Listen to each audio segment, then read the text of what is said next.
Today, we're going to take a look at these properties of logarithms and specifically looking at the properties when we expand our logarithms. I cannot stress enough to make sure that these are in your notes so that as you're doing practice later, you can reference back to those properties as you practice them.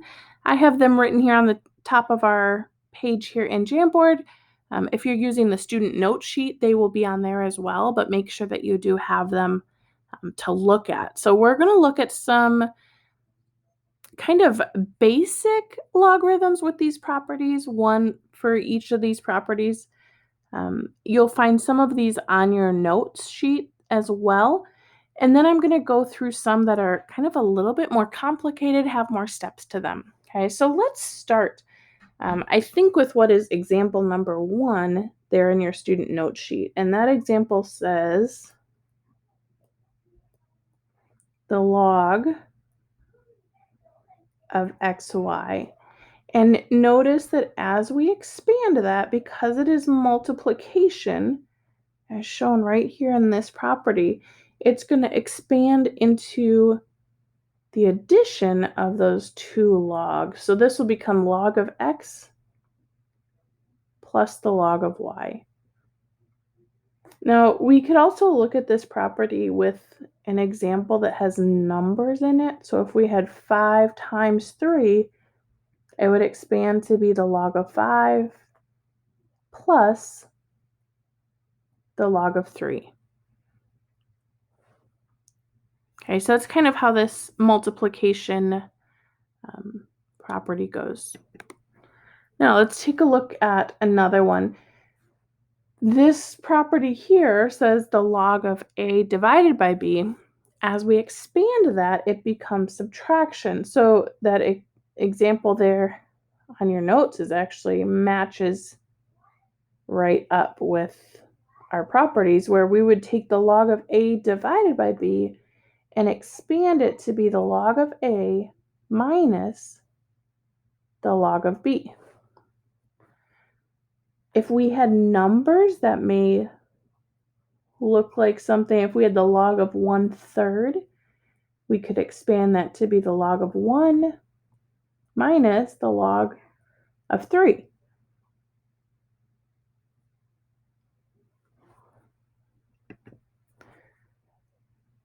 Your next examples there are dealing with this exponents property, where if we have the log of x cubed, this exponent is going to expand by coming out in front of the logarithm. So this will become 3 times the log of x.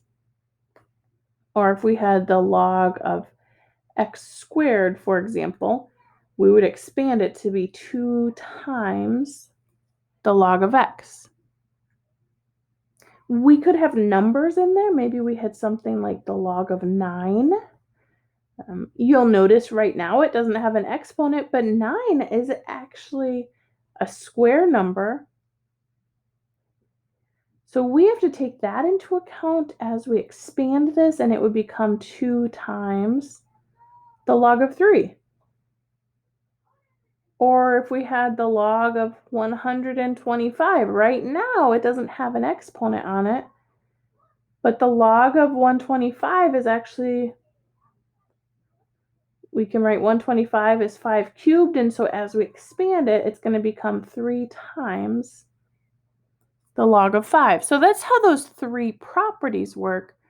Let's look at some that maybe have a bit more steps to them. There are more of these properties kind of all put together. So for example, if I had log base 5 of a squared b to the 7th, well, I could first take care of that multiplication. So I could rewrite this as I expand it of log base 5 to the a squared plus log base 5 of b to the 7th. And then I still need to take care of those exponents, so I get those out in front. base 5 of A plus 7 log base 5 of B. All right, so I've taken this logarithm here and expanded it out, made sure that all that multiplication is gone, any exponents are brought out in front, and expanded it. Now you'll notice one thing I want to point out here is in our properties, we don't have any numbers for our bases. As long as these all are the same, it doesn't matter what our base is. So here our base started as 5, which means as I expand that, it's still going to have 5. Whatever you start with, make sure that that's the base that continues through, but it doesn't matter what the actual number is. Let's take another look at an example kind of similar to this. What if we had the log of 3 times 2 cubed? Well, I need to start by separating out that multiplication part. Now I can still simplify this part, so I need to keep going until it'll be log of 3 plus 3 times the log of 2. This is the expanded version of what we started with.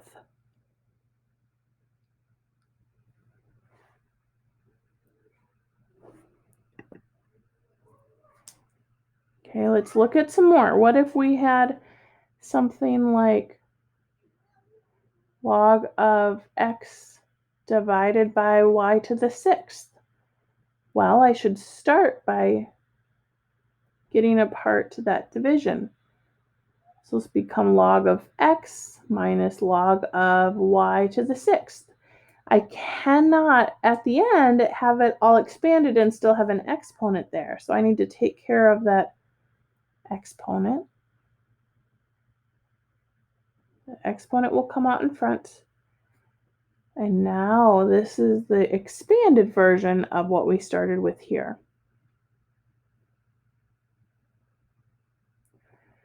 Or if we had log of, let's put some numbers in there, 2 to the 4th divided by 5.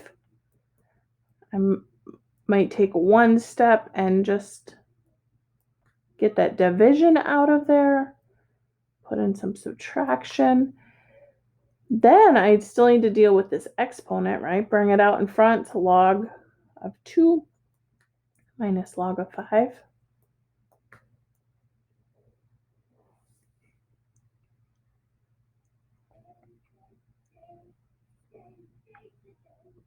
Let's take a look at one more here together.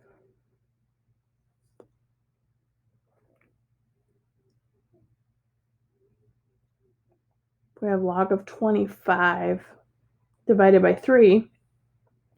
Before I can assume that this is done, I have to make sure that I can't factor these anymore. So first I'm going to start by I'm going to put down here, splitting up that subtraction, right? Log of 25 minus log of 3. I know I can do that to take care of that division.